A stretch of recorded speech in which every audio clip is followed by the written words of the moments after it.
What up, everybody?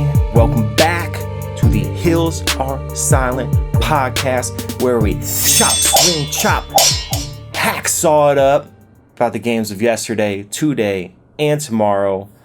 Holidays is coming up. Ready for a break. Definitely going to be doing a lot of gaming during the holiday break.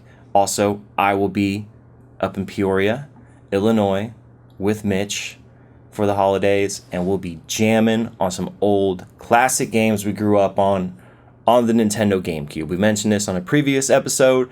It is going to be a GameCube themed holiday week.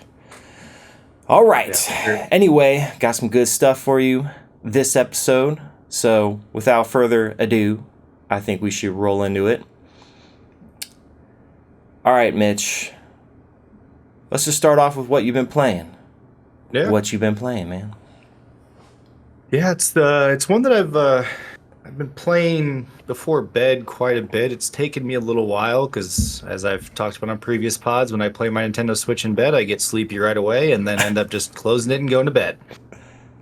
But that's all you need to see is the title screen, and it just puts you right to sleep. Yeah, it's like, yep, you know what? Eyes are getting a little heavy over here. But yeah, I've completed the 2019 action-adventure video game developed by Next Level Games and published by Nintendo for the Nintendo Switch, and that is Luigi's Mansion 3. And before I go into it, I have beaten Luigi's Mansion 2 Dark Moon. That was originally on the 3DS. And I have beaten, speaking of GameCube, the original Luigi's Mansion, which was on the Nintendo GameCube. And what I thought was funny before I go into the game, I was looking at Next Level Games because I was not familiar. I was wondering basically what they had, what else they had helped develop. And one stuck out to me, and is a game that was an OG Xbox third-person horror game called The Suffering. Oh, dude, I remember The Suffering.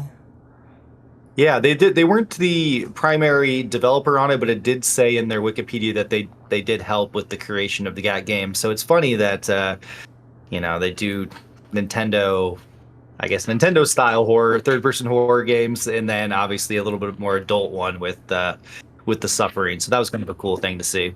Yeah, and I actually beat The Suffering at your house when we were kids. I think I rented it when I was staying over for the weekend. That's why it stuck out to me a lot, because I think John, my good friend John, who you know, was also talking about it one day, and I'm like, I think all three of us were probably in the basement watching you play that game. Yeah, that was a good one. Yeah. So, yeah, Luigi's Mansion 3. With this one, players explore a large hotel of 17 floors.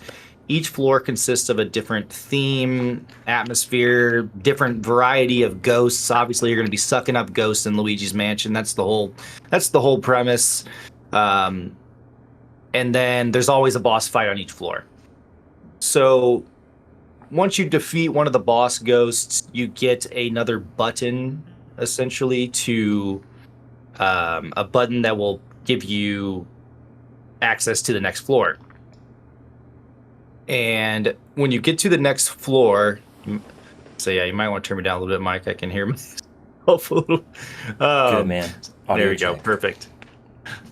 So once you get to the next floor, you basically repeat the process through, light puzzles and getting to a boss fight. So it's a bit repetitive as far as working your way up to the top floor in the final boss battle and essentially sucking up ghosts and doing the things that you do in Luigi's Mansion. Your goal, of course, is to rescue Mario and Peach. And the mechanics are very similar to a lot of the other Luigi's Mansions, except there's one key difference. You have an ectoplasmic doppelganger, and that's what they call it, and it's your assistant in the game, and he is known as Luigi. Dude, as soon as you said that, it popped up on the trailer. Perfect timing. Okay, great. Luigi. Yes, so Luigi is essentially your co-op partner throughout this game, and you do have the option to play this game online or local co-op, and whoever you're playing with would be Luigi while you are playing as Luigi. So did I you don't know if play online, or did you just have the AI character? I think it's better to play this as a single player experience. Luigi is not as full fledged out as Luigi. Luigi has less health than Luigi, and the main character who plays Luigi has to control bringing him out and putting him back. So I feel like your co-op partner is going to have less control on certain scenarios, and you always have to if Luigi gets too far away, it's tough to see sometimes. So you kind of want to make sure that you're a little bit closer to Luigi. So I enjoyed it just doing it by myself. Like I don't think it was necessary to play in co-op, and I don't think it's the best way to. I think it's more if like people have children, obviously, and want to play something together with their kid. That's what I was thinking. Yeah, you know how Nintendo works. They're always looking out for trying to work the younger generation into games because a lot of their games are very cartoonish and aimed toward children. As I did mention, it is a bit repetitive. Each floor is super creative and neat. Like they have everything from you on one floor it's like the massive gymnasium type thing where then you fight some like big buff muscle head ghost at the end of it who obviously has spent a lot of time in this gym. And then you could go from another floor which is like this like jungle floor where they like have like I don't know, it's like a very big like greenery almost garden type thing, and you face some gardener zombie or not zombie some gardener ghost at the end of that level. So they're very different, but it's like it is the same thing of you're just going room to room, floor to floor, sucking up ghosts, defeating a boss, getting a button to put into the elevator to go to the next floor. Which is took you about 15 to 20 hours to beat. So I mean not a super long game, but it felt a little long to me with it being a bit repetitive after a while, and maybe that's why I got a little sleepy here and there. The cutscenes are funny though. Luigi's Mansion, they're always really funny with just Luigi's character in general. He's kind of like a scaredy cat, and they really make him seem like that this one a lot. It's kind of the main reason why with games like Super Smash Bros. And Mario Kart, I always lean toward playing as Luigi because I love him as a character based on these Luigi's Mansion games. And you could still do the fun thing that you could always do in every Luigi's Mansion game as a kid, and you can like spam this button and he'll just keep yelling out for Mario. He goes, Mario, oh Mario, and he does that in every one of the Luigi's Mansions games, and I used to spam that button as a kid, so he just kept repeating it over and over again. As long with that, another reoccurring character is Egad, who's the little one-tooth mad scientist guy who kind of helps Luigi throughout the adventure, and he does the same in this one. He soups him up with his little poltergeist catching thing, whatever they call it, and so he can suck up the ghost, and gives him a few other trinkets along the way. Other than that, it's just a fun, lighthearted game. When you eventually do free Mario, because of course you're going to free Mario at some point, we're on your way going to get to Peach to the final battle when you free Peach. He's basically playing the big brother role Mario is, and you could just tell how much they really show how much stronger and faster and much less scared he is than Luigi, because he's just bouncing around these levels like way quicker, and it's like almost like you could have beat the game in 10 minutes if you were Mario. And he was doing things like hiding behind like doors when Luigi was like slowly making his way up to the final level and just scaring the crap out of him, and and just being a typical big brother. So that was a kind of a cool touch at the end. And then the final boss, which is against King Boo. Sorry for spoilers, but it's 2019 game. I think if you played it, you probably played it by now. But King Boo has some really fun mechanics, and I really did enjoy the final boss a lot. That part did not disappoint. But yeah, that's everything with Luigi's Mansion, though. I did enjoy it, but I was ready to be done with it by the end. So it did look like there was another multiplayer mode beyond co-op, like a 4-player mode. Did you try that?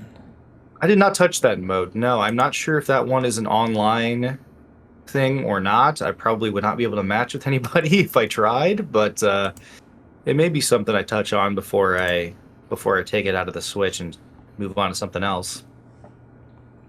That's cool. I like that they're doing some other things, but like when I do the Luigi's Mansion games, I just want to. I'm in it for the story, really. Like I like, or like doing the repetitive ghost hunting, and they do have a lot of creative bosses too that have like funny animations and dialogue and whatnot. So, Do they ever explain what Luigi does with the ghosts after he vacuums them all up?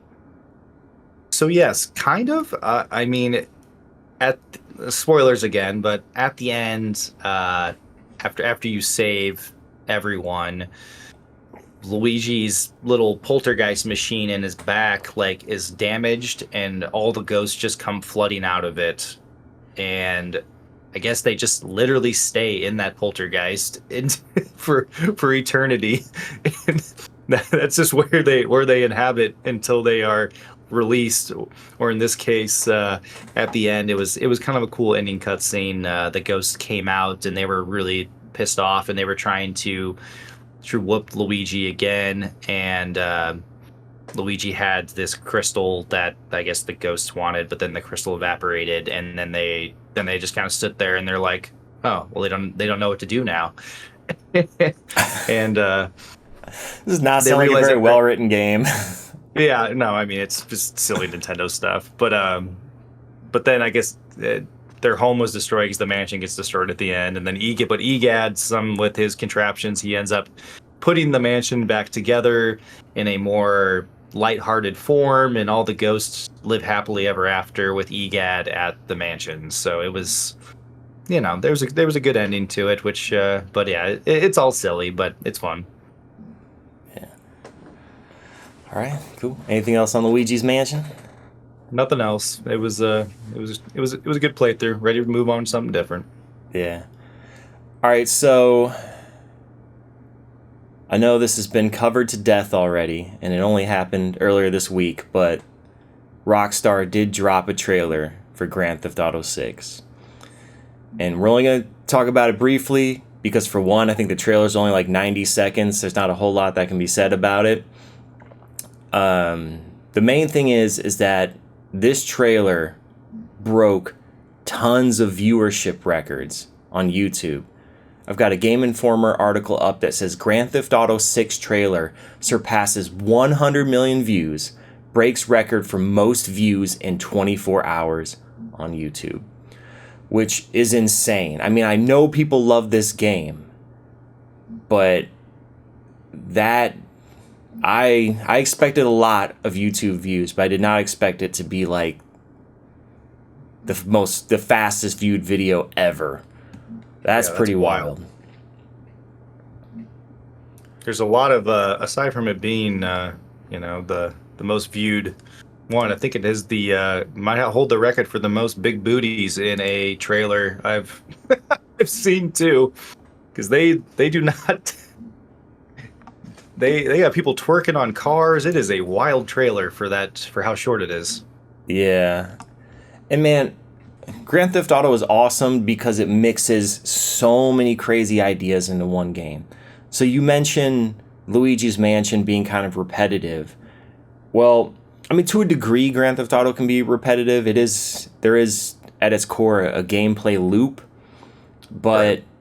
I feel like with each game, it just got more outrageous. And by the time Grand Theft Auto 5 came out, it's like you never knew what the next mission was going to be. It was going to be something crazy, something off the wall, some wild story behind it, and it kept me engaged, and it kept the game fresh. So if they can either match GTA 5 or somehow miraculously even top it, I know there's going to be some wild scenarios in this game's campaign. And yeah, I love multiplayer, but Grand Theft Auto, just growing up with it, I've always known it as a single player game. I mean, I know they had multiplayer in Grand Theft Auto 4. I know they have a very vast multiplayer in Grand Theft Auto 5, which I've dabbled in somewhat. And it's just, it is pretty incredible. There's just like this ultimate degree of freedom where you can basically just live in the game and do whatever you want, have a nice house, nice cars, buy clothes, create havoc in the city, or do all kinds of heists or other crazy missions. Like, it's so many games rolled into one. I think my favorite part of doing the multiplayer stuff in there, though, and stuff that I watch on Twitch, or at least I used to watch on Twitch quite a bit, is the whole GTA roleplay universe that they've created, and that is like expanded immensely. Like, there's a whole program now dedicated to like, these are your roleplay servers, and like they have some really big servers of I can't remember the most popular name of the one, but there's some really cool content to watch in GTA roleplay on Twitch, and a lot of talented creators that use it and that are really excited to see what they can do in GTA 6. Yeah, but it goes back to that being a very open-ended free game. Like, you can literally go in with your buddies and just create whatever story or narrative you want in this world and then just play it out. It is pretty good for anyone who's imaginative and wants to go to that length. I remember you sending me some videos of some of that stuff, and people stay in character. And then the longer it goes, it's just the more outrageous stuff they think of to this. It's almost like, whose line is it anyway? Like, it's all like just a crazy improv story set inside GTA Online. Well, it's funny because like they do like approach it like almost like a full-time job. Like, you go into it and like you are a cop or you are a criminal, but like if you are a cop, you are checking in, you are logging people that you arrest. Like, it is very realistic, which is really cool. But then they also have like a silly angle to it. Like, I know I watched one guy, he pretends that he's Sasuke Uchiha, who is a character on Naruto.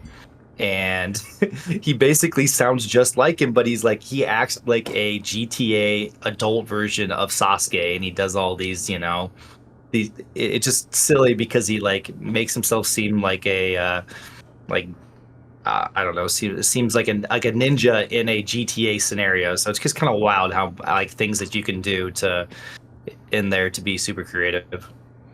Yeah, and with so many outfits in that game, like, you can just go wild with the costumes and whatever character you create. Yeah, and even with like GTA RP people they're in some of their own stuff too, that a lot of assets that they have on their own, and kind of, some of those GTA roleplay servers, like it's an incredibly impressive like different UI as well. Like, they go above and beyond with that, and it's cool that Grand Theft Auto and Rockstar give people the freedom to do that. Oh, so they actually like mod the game? Yes. Yeah, Oh, wow. They mod the game completely to create like a whole UI system. Like I know the No Pixel. That's the biggest GTA roleplay server, and they have things like, they add certain like contraband to the game, so like you can actually like search people and see what they have on them, and then like you can write them up for tickets, and they have like an immense like police system within that they modded into the game of like actual, like, it seems very realistic to like a cop writing a ticket or like arresting someone and booking them. So it's some cool stuff. Like, it's a way different world than I really even expected until I went in and watched some popular streamers. Okay. Well, as I mentioned earlier, this 90-second trailer has been covered to death online, but it did get Mitch and I thinking. This trailer, ton of hype surrounding it, but throughout the years, there's been many trailers hyping up games to no end, and we decided to pick a handful of trailers that, in our life, we were really hyped about. Games that we were really excited for, and when we saw the trailer, we were like, oh, this game needs to come out today. I need to play this now. So, Mitch, I think I'm going to hand it off to you first. I think we've selected, maybe 6 trailers from games throughout the years. Go ahead and take it away, man. What do you have first up on the list? Yeah, this is one near and dear to both of us, I think, and a lot of people, at least the friends that I know that listen to the pod. But we picked the OG Gears of War trailer, and specifically the Mad World trailer is what I mean. It's kind of become, I don't know if it was named that officially, but it's become that because of course, the song Mad World that was attached to the game, or to attached to the trailer.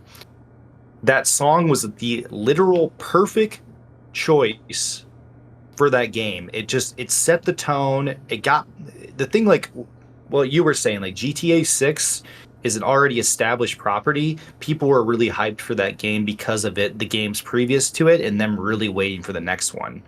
Gears of War was a completely separate, this was the first game of the series of Gears of War games. And so, I mean, while they were trying to hype it to no end, nobody knew exactly what it was, going into it. So the fact that this trailer stuck out to so many people is very impressive. And, because they really did a good job of hyping a game that there's nothing that was previous to it. Like, the hype has to come from, this is a brand new IP, let's pull out all the stops. And, like, I remember every kid, like, when I was in high school and this game was coming out, every kid had it on their Christmas list. Like, I got it for Christmas from my dad. My friend Tim got it for Christmas from his parents. And I remember waiting for him to get home from church so him and I could boot this up, because we both unwrapped it, that morning, and just waiting to, I'm like, all right, Tim, when you're ready, man, we're starting this co-op campaign and we're getting to it.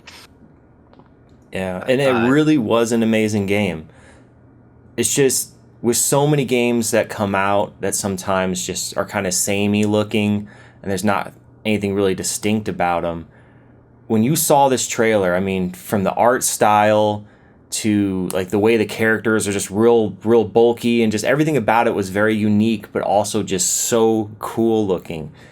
And I was hyped for this game even before I saw this Mad World trailer, because when Unreal was unveiling, I think it was the E3 video for their newest game engine, they were showing off lots of assets from this game. And this was prior to them even announcing this game. They're just like, hey, this is our new Unreal 3 tech engine. You can see the detailed character models, the environments, and all that. And it was all stuff from Gears of War, but nobody knew it. You just thought it was assets they created specifically for this tech demo. And I remember seeing the monsters. I'm just like, this is just a tech demo? Like, they need to make a game with this stuff. And then eventually they announced Gears of War, and they had many trailers for it, some like small gameplay snippets and all that stuff. I ate it all up. I would just watch it over and over and over online, because not only was it cool looking and looked like a really fun game, it was right up my alley, it was action packed but also kind of scary, but this was at a time that there was a huge graphical leap. Yeah. And I feel like each generation, that graphical leap gets smaller and smaller. I mean, we went from 2D graphics to 3D graphics, which just blew my mind. And then we went from not so detailed, very cartoony looking 3D graphics to a little more, or actually a lot more detailed graphics when the Xbox, PlayStation 2, and GameCube came out. And then again, when the 360 came out, we had all these like great lighting effects and detail, like bump mapping and stuff like that, making the characters look way more detailed, and that's things just running smoother, better controls. Like, this, the 360 era was kind of when, like, when the 360 era, like PlayStation 3, whatnot, that was kind of when they introduced like the HDMI, like, yes, aspect into it. And that, I remember me first time, like, going away from the red, yellow, and white cord to an HDMI cord, and I thought that was the most insane thing I have. Like, my mind was blown. I was like, this is so crispy. Like, yeah, and that's the thing. It's, your eyes can definitely perceive a difference between composite and HDMI. Even the older HD graphics, which typically ran on 360, ran at 720p. That was a massive jump that is very, very obvious. And then I just don't think we get that today, because there's not a huge jump from 1080p to 1440p or from 1440p to 4K or from 4K to 8K. Yes, it's a huge jump in fidelity, but it's not as discernible to the human eye, in my opinion. Also, I'm getting old. My eyes are not as good as they used to be. But still, when you go from a blurry little red, white, and yellow plugin, like you said, to a crispy HDMI plugin, yeah, you noticed it right away. But yeah, this game was definitely a console seller for the Xbox 360, and I would say it lived up to the hype. Gears of War to this day, it was a very unique gaming experience that had it all. It had an amazing campaign that you could do co-op. I ran through that campaign so many times with each one of my different friends from the neighborhood, and then it had just a great online multiplayer that they just built on with each new Gears of War game that came out. Absolutely. I mean, like, the fact that, like, I would go into those online multiplayer games and have the patience to, because, like, in the OG Gears of War, there was no matchmaking system. It was more like you just join a random lobby and you have to hope that your friends find the same lobby, and then you have to get on the same side as well. So it's like, I remember us yelling at people, "Hey, move over, we got one more coming, we got to get into our side," like, we're not playing against each other, we want to play on the same team. So it was always like, it was funny at just how patient that we were as gamers. And nowadays you have everything hand delivered to you, as far as like partying up and just submitting them, into matchmaking. Yeah. But good choice, Mitch. This one, yeah, I think we were both hyped for this. Oh yeah. And you're right. That Mad World trailer just perfectly set the tone for what that game was going to be. I'm sure you don't have the sound on for this one, but yeah, if you guys have not seen this trailer, definitely go to YouTube and you got to get the full experience of watching, listening. Like, it's just nostalgia wrapped up in one short trailer. Yeah. All right, so next up is one that I chose, and this is a game that I was really hyped for in middle school. It was I believe it was 8th grade that I was watching these trailers, super hyped for this game, and that is Doom 3. Now, at the time, I had an original Xbox and a really crappy family computer that I had upgraded a little bit. I had gotten a really cheap graphics card. This was the first time I ever learned about what a graphics card was or what RAM was in a computer, because at the time I'd played my original Xbox to death and was just starting to get into the world of PC gaming. And I realized that, okay, I bought this game from the store, but it runs like crap on my computer. Why is that? What do I need to do to get this running well? Well, then I did research, found out I needed a graphics card, found out the computer needed more memory. So we had a really cheap E-Machines computer, which E-Machines was like the budget computer brand that you would get from like Walmart or something. It came loaded with a bunch of adware, and that's how they were able to get the price down and sell it for cheaper. And it came with decent specs, but it was definitely your entry-level computer for the family, just so they can get online or something. But yeah, I had put a cheap graphics card I got into it. I had doubled the RAM, and then I was finally able to start jamming on some games. So Doom 3. I mean, again, we're talking about a huge leap in graphical fidelity. Doom 3 was that. But not only was I hyped about the game itself, which was a PC first title, but it was announced that the game would be ported to the original Xbox. And it was that original Xbox version trailer that had me hyped the most. Because I thought for sure I would not be able to run this game on my computer. But if it's coming to Xbox, then hell yeah, man. And the Xbox version, they were advertising that it was going to have a co-op mode. The whole campaign was going to be co-op, and that was exclusive to the Xbox version. So not only was it being ported to a console I had and could play it on, but it had online co-op for it, which was not on the PC version. And this game looked incredible on PC, but it also looked incredible on the Xbox. And at the time, there was nothing else that even came close to it.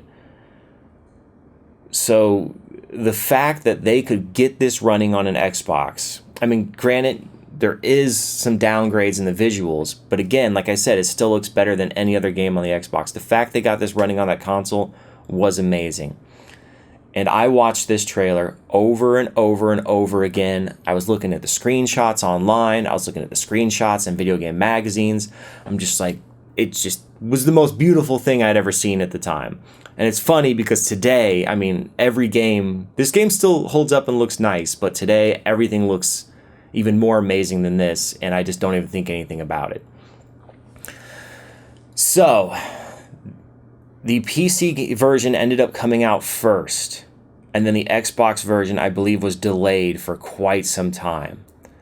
So, I ended up just getting it on PC pretty much, I think, the week it came out or not long after, because I could not wait. And this game ran so bad on my PC. But I refused to put the graphics settings to the lowest. I'm like, no, this game looks amazing. I gotta have the graphics like at least on medium, some stuff on high. This game ran, if I was staring at a wall, I was lucky to get like 25 frames per second. But any time in motion, I was probably like 20 frames or less. And I kid you not, I played through the entire game like that and beat it. Wow. Just because I was that dedicated to the awesomeness of this game. And eventually I had long beaten it by the time the original Xbox version came out, which I did pick up. I think I played through the campaign on Xbox Live maybe once, but at that point I felt like I'd already played the superior PC version, so the hype had died down for the Xbox version anyway. Sure. Anyway, that was my choice, the amazing Doom 3 port trailer for Xbox. All right, what you got up next, Mitch? Well, that was a good choice. So yeah, before I go into mine, I feel like I missed the like the Doom hype. Like you said, you were in middle school, so I would have been in grade school at that point. So I feel like I just missed it. I do remember friends playing Doom 3 OG as a kid. As we got older, my friends would still go back to it, even though we were a little late as far as when it came out. But yeah, I'm kind of sad that I missed that area because I love the newer Doom games. So my next choice is one that is another kind of like Grand Theft Auto. People were really waiting on this one and were really hyped when they finally got a trailer for it. And the one that I picked was from E3 2018. It's a really long gameplay trailer, but it was more of seeing the opening sequence of this, and it is The Last of Us Part 2. For me personally, The Last of Us Part 1 is probably one of my at least top 10 games of all time for me that I've played. Just in sheer fact, from the gameplay to just how in-depth the story was, to how full-fledged and hammered out the characters were.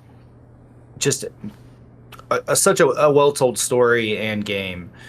So I was super hyped for The Last of Us Part 2, and so were a lot of other people. So I mean, I remember watching this live at E3, and the hype around it was insane because everybody knew it was coming, but they were just like, waiting on pins and needles for it to start up. So I linked you as well, Mike, that you don't really need to show it because it's nothing crazy, but there was they really like milked they're gonna show this trailer. So at E3, they have this guy come in and he starts doing this just live banjo routine. And from the comments that I've read and from what I remember, like I thought it was kind of neat, but like apparently like people were pissed about this and they thought it was just stupid and a waste of time. But I thought it was a kind of a cool lead into the trailer because the music kind of what he was doing, the music lined up with the trailer.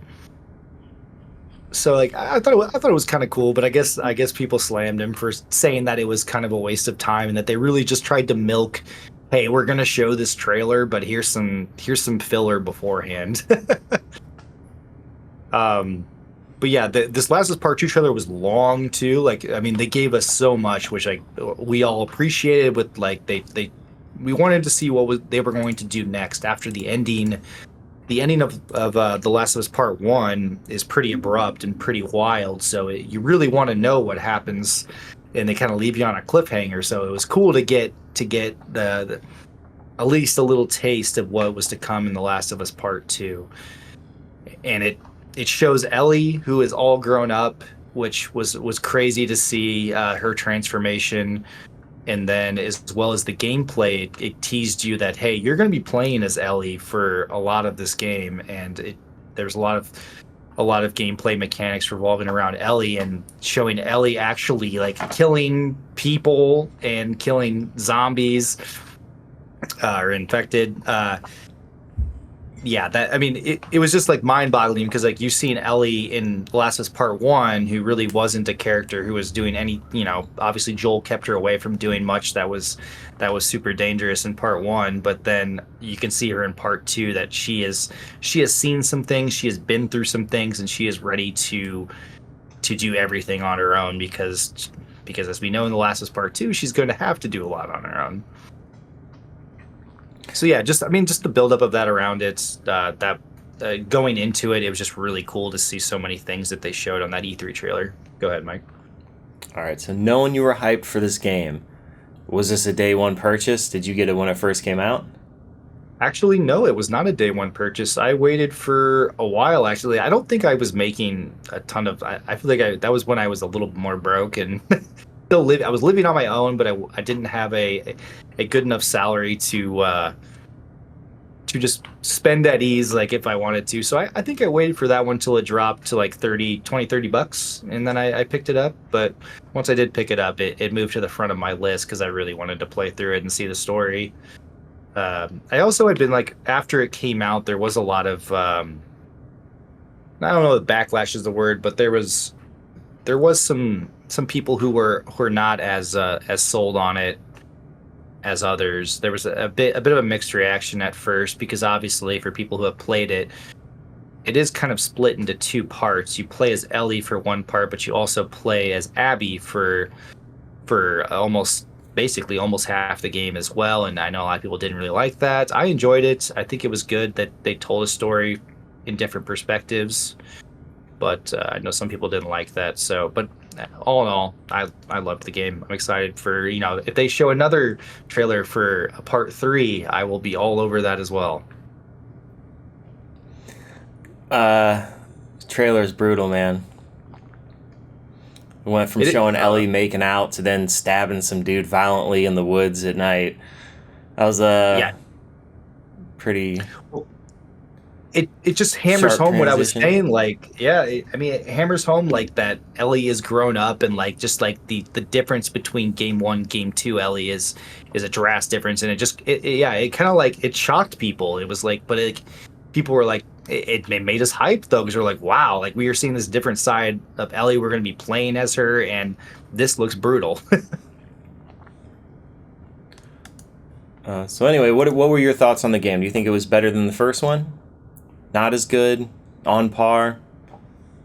I don't think it was as good as the first one as far as the whole package of story, gameplay, and whatnot, but I think it's close. I really do. I don't think it deserves the flack that it does, because you play as another character for a while.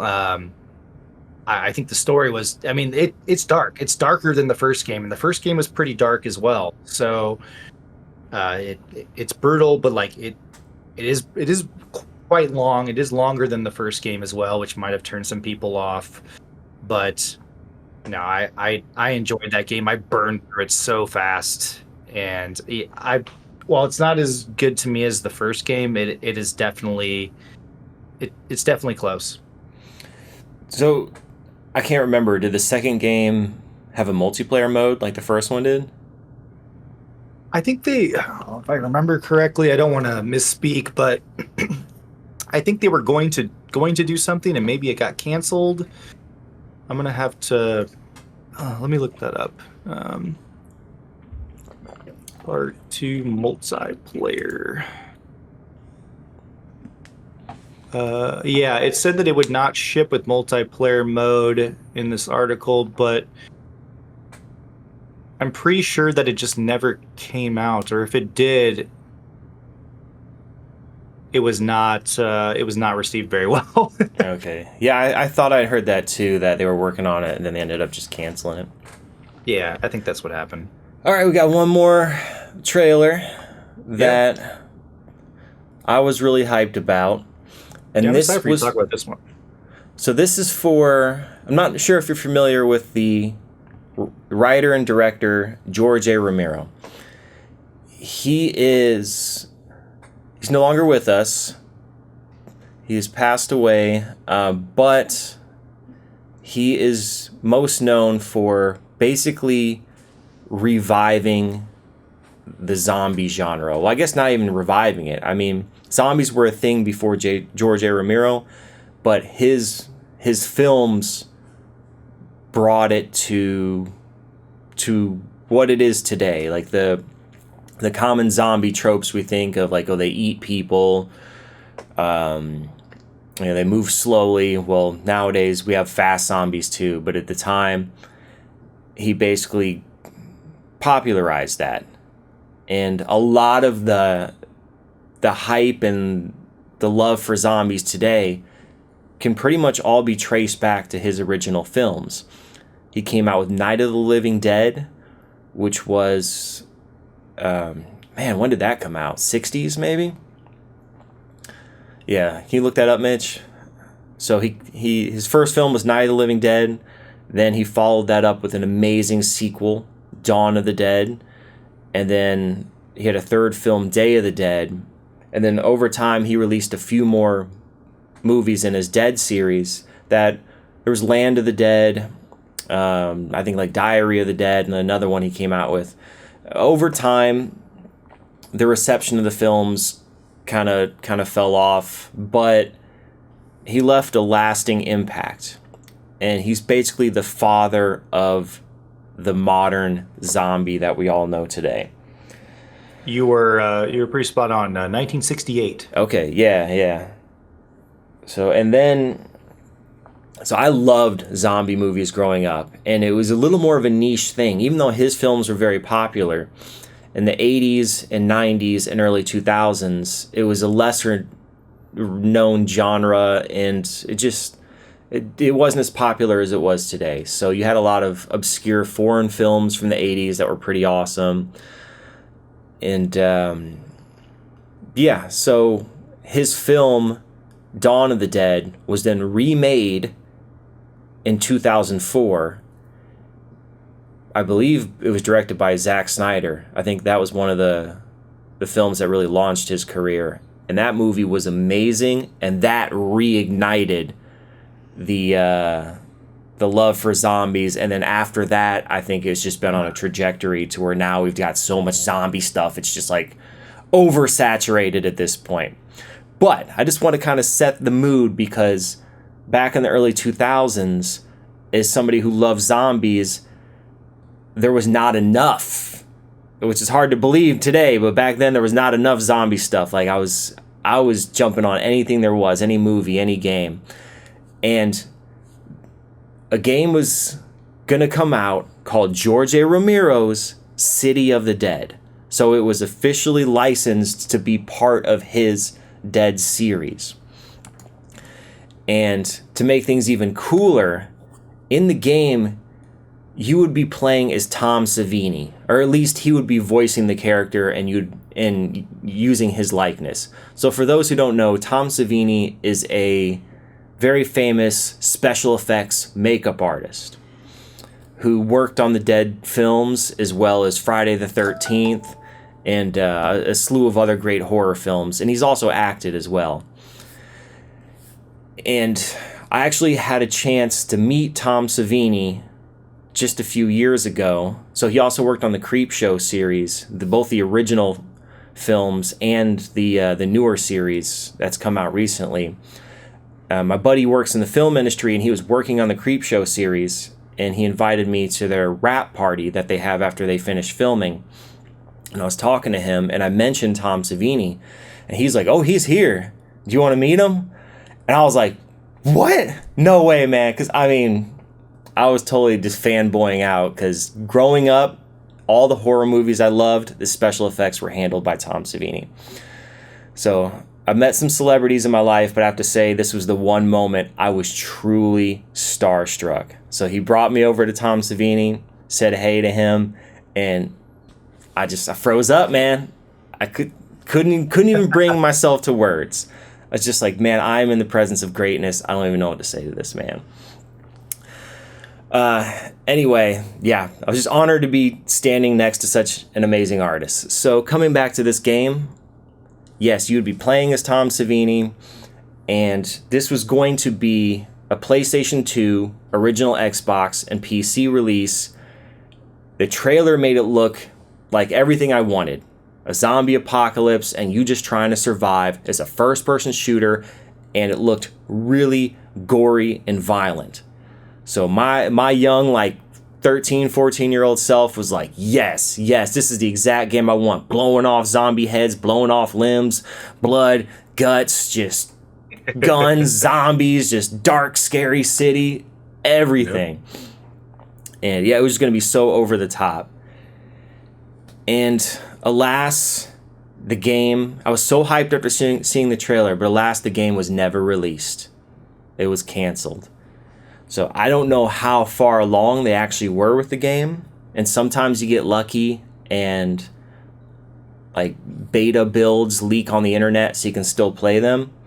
But as far as I know, this game has been lost to time and there's been no leak of any early builds or anything. So I'll never get a chance to play this.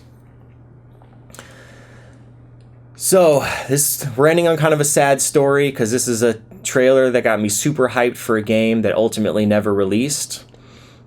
But anyway, there's very little information on this, including very little information on why it was canceled. But I did find this really cool website called unseen64.net. And this site basically is an archive that covers beta, canceled, and unreleased video games. So this is kind of like your one-stop shop for information on games that, for whatever reason, never saw the light of day. And they do have a nice, beefy article on this game, including concept art and lots of nice, gory screenshots.